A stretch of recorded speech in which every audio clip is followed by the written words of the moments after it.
C'était un 2 mars, Dave Brubeck retournait à l'UNIF, Miles Davis enregistrait un monument. 2 mars 1953, Dave Brubeck et son quartet se produisent sur un campus universitaire dans l'Ohio. Un livre qui restera gravé dans l'histoire du jazz. 6 ans plus tard, toujours un 2 mars, Miles Davis entre en studio pour commencer l'enregistrement d'un disque qui deviendra un monument.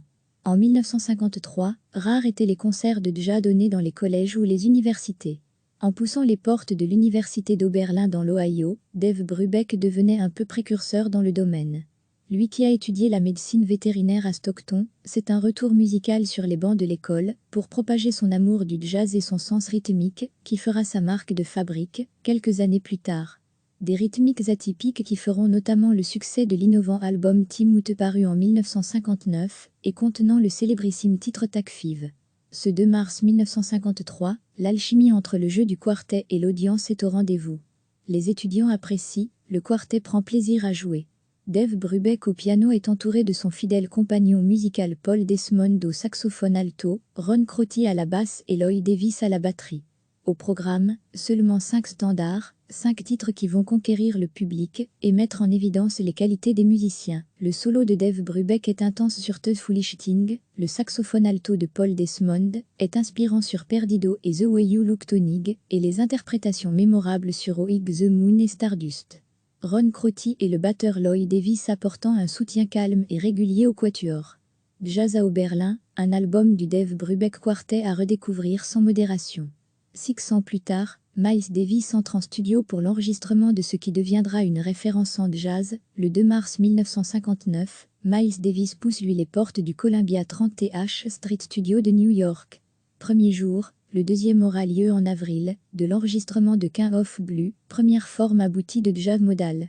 À ses côtés, John Coltrane, saxophone ténor, Julian Cannonball Adderley, saxophone alto, Bill Evans Tonton Kelly, piano, Paul Chambé, contrebasse, et Jimmy Cobb.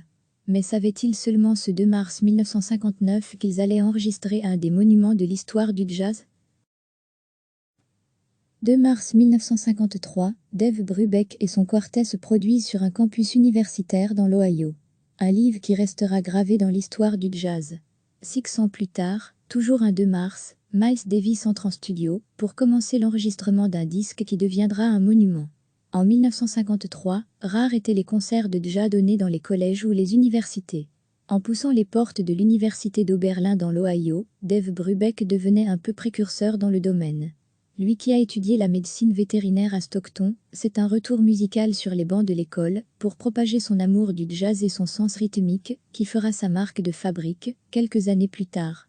Des rythmiques atypiques qui feront notamment le succès de l'innovant album Timut paru en 1959 et contenant le célébrissime titre Tac Five. Ce 2 mars 1953, l'alchimie entre le jeu du quartet et l'audience est au rendez-vous. Les étudiants apprécient, le quartet prend plaisir à jouer.